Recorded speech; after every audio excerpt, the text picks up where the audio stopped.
And that ought to be a bare minimum qualification for this extraordinarily important post. His response to questions about privacy and transparency were simply unacceptable. For example, I asked the nominee if he would pledge to not secretly violate existing public guardrails on the national security operations on the broad authorities under which the NSA operates. These practices are essential. The agency plays a central role in conducting surveillance under the Foreign Intelligence Surveillance Act. That law is known as FISA.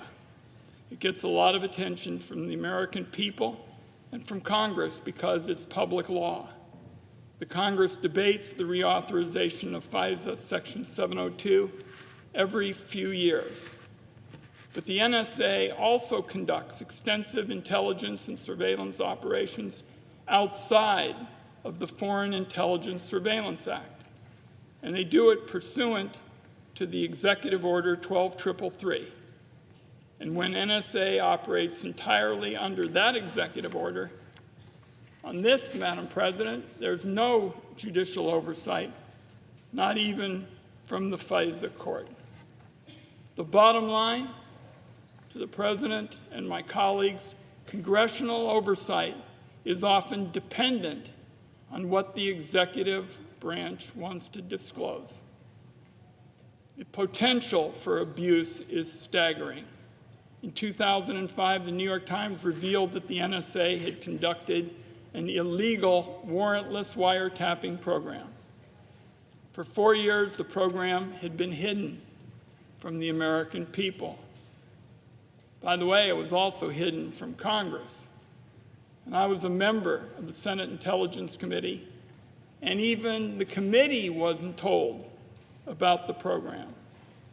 This was one of those infamous decisions that you hear about in situations, what's called the Gang of Eight, where the intelligence community informs only the committee's two leaders and instructs them not to tell other members or staff. So when the committee's vice chair, Jay Rockefeller, was told about the program, he put together a handwritten letter to the Vice President Cheney. And he said he had concerns, but that on his own he couldn't even fully evaluate the program. And so the program, Madam President, continued for years. No oversight, no opportunity for Congress to address it through legislation. This history demonstrates what happens when the NSA's enormous capabilities are abused by administration officials who are willing, unfortunately, to break the law. And unfortunately, that's an accurate description of the executive branch and this administration. It's indisputable that constitutional rights in America are under attack right now. For example, we only recently learned that 9 months ago, the administration secretly decided that the government didn't need a judicial warrant to break into a private home. In other words, the administration thinks it can just ignore the Fourth Amendment. And if the administration is going to ignore the Fourth Amendment to break down doors, what assurance would there be that they wouldn't also tap Americans' phones without a warrant? And why should anybody believe they wouldn't do it secretly, and make sure that the public or the Congress or even full intelligence committees weren't aware? When it comes to surveillance, Madam President, I subscribe to Ben Franklin's principle. Franklin said, "Those who would give up liberty for security will lose both and deserve neither." The fact is, and I work on this every single day, we need both. That's not a partisan proposition. Refusing to promise to not violate the Constitution doesn't make us safer. That's why I was particularly focused on General Rudd's understanding of the constitutional limits on the operations of the NSA. So, Madam President, I asked General Rudd whether if he were directed to target people in the United States for surveillance, he would insist that there be a judicial warrant. And I told him in advance that I would ask this question. Then, at the hearing, I offered him the opportunity to answer with a yes or no. We still got no answers. So I thought, cut him some slack and encourage him just to offer some general thoughts on the matter. Still, we got nothing. And I did everything in my power at that confirmation hearing to allow him to demonstrate some understanding of the basic guardrails of the NSA's authorities. I only got vague assurances that he might be interested in the law. Given the history of these NSA abuses and this administration's clear disregard for the Constitution, the General's inability to answer this question in a meaningful way would have really been enough for me to oppose the nomination. But there were other topics that were just as bad. He wouldn't associate himself with the NSA's previous commitment to not buy and use Americans' location data. Then NSA Director Nakasone made this commitment in a public letter in 2023. General Rudd wouldn't stand by that public policy. And that has real implications.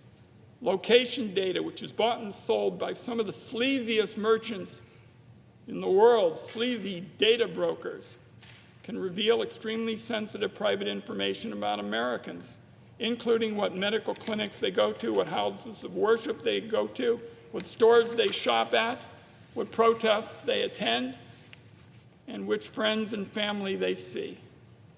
The threat to Americans' privacy is even more serious when you stop to consider the discussion about artificial intelligence and how artificial intelligence can be used against enormous amounts of commercial available data, including location information on Americans.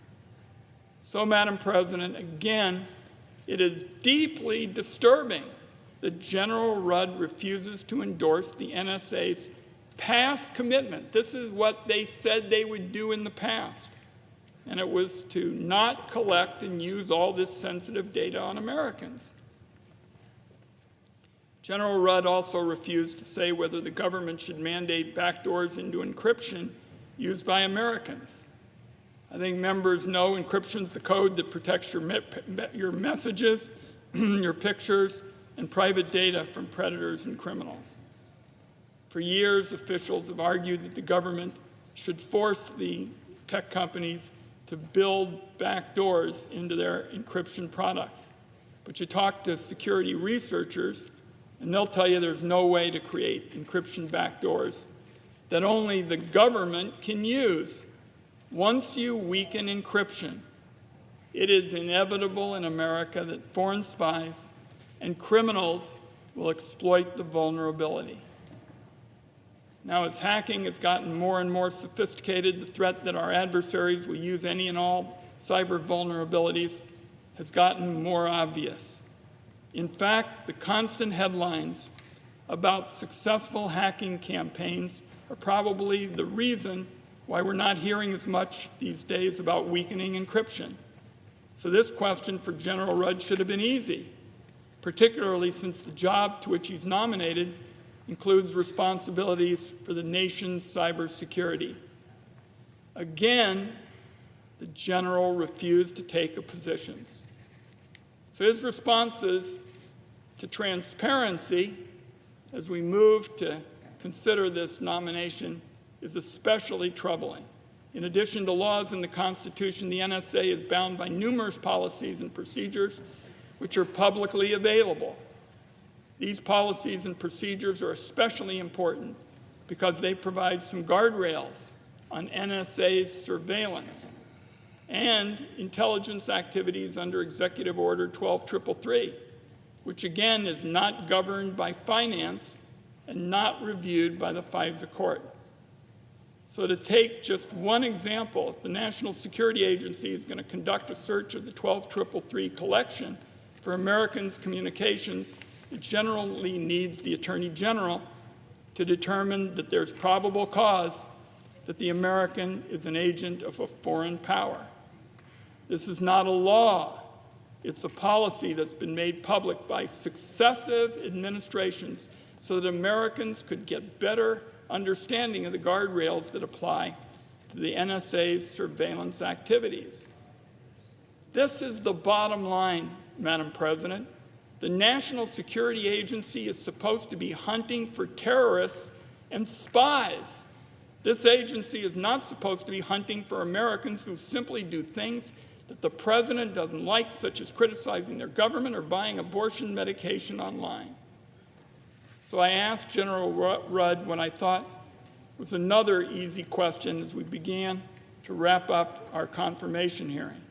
If he were directed to operate in violation of those public policies and procedures, would he inform the American people? Once again, he refused to make a commitment.